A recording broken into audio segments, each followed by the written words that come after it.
Common wisdom in the games industry is that it's risky to have a female lead, as games with a female lead are harder to sell than those with a male lead. But given that Hellblade is an independent, self-published and self-funded game, we were only concerned with creating a character that's right for our story.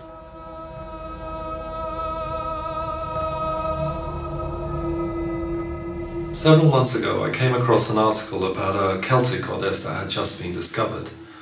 They found a 1600-year-old shrine with various offerings inside, some of which read something like, "To the goddess Senua, we willingly fulfilled our vow."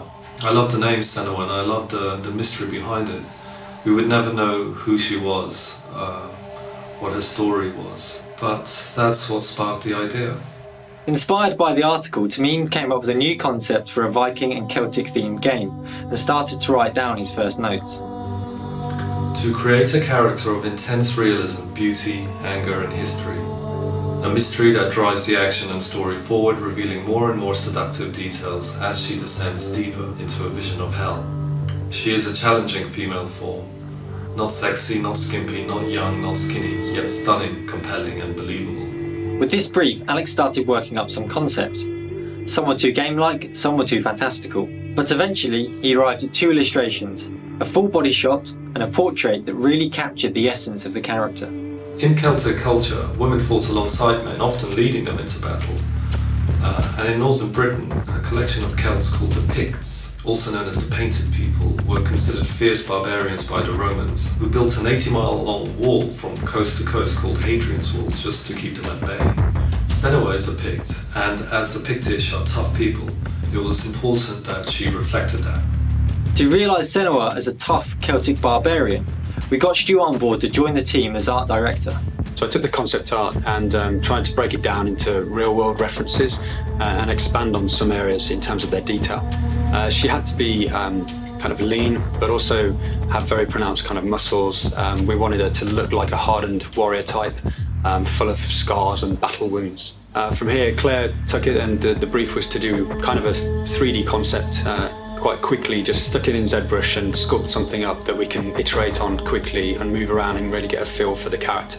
Stu started prototyping ideas on how to create organic materials in real time, such as fur, cloth and hair that can react to the wind and animation. These are all things that are very difficult to achieve in Engine, but add greatly to the believability of the character. Both Craig and Stu also tried out a new face scanning method, using a member of the team. This was to create a more realistic looking character for the release of our Hellblade teaser trailer. I used a process called photogrammetry to record Melina. Essentially we take a lot of photographs from different angles and then reconstruct them to create a 3D model and a texture map. So I scanned in her pores and her wrinkles in 3D, and this gave us a really nice interaction with the lighting and made her skin feel much more lifelike and natural. Scanning a real world face and using it directly in the game can lead to the uncanny valley effect, where a face doesn't feel natural or believable in the context of the CG world. But it did give Stu an excellent base from which to sculpt Senua's unique face.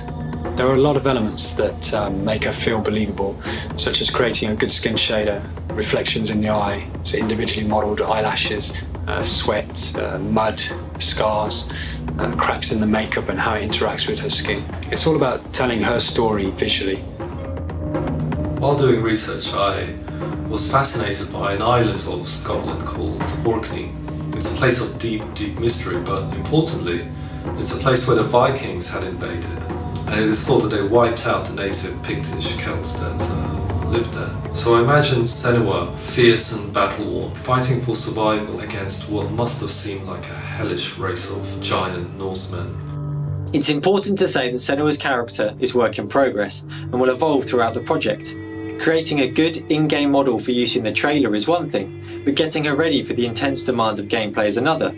However, the feedback we've received so far has been encouraging, so that's something we'll take with us moving forward.